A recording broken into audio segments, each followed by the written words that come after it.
She went for a checkup because of some bruises on her leg and nearly lost it when she heard the results. This was before she knew what was up. She's from a unique fam. Her dad's got epilepsy and needs a cane to walk.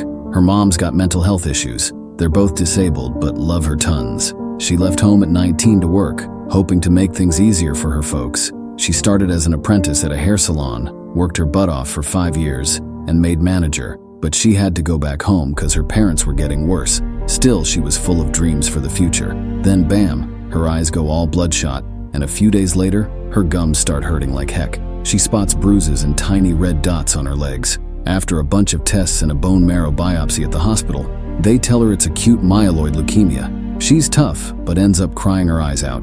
She's scared to death. Her parents can't handle the news, so she keeps it to herself. She buys her parents some new clothes and shoes, worried she won't get another chance to show them love. Takes a bunch of family pics too.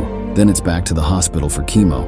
Her body's getting weaker and her hair's falling out in chunks. To cut down on infection risk, she shaves her head. At first, she's all brave, thinking she can tough it out. But after 2 months of chemo, it's not looking good.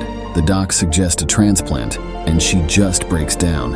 It's gonna cost $50,000. The money she's saved up isn't even close. She decides to leave the hospital, but hasn't given up hope. Tries to find a job despite being in rough shape, but her dad finds out. He's like, "You gotta keep fighting, I'll figure out the money." He hits up every relative and friend they've got and somehow gets the cash together. He's also ready for the transplant. After the surgery, she's gotta be watched like a hawk.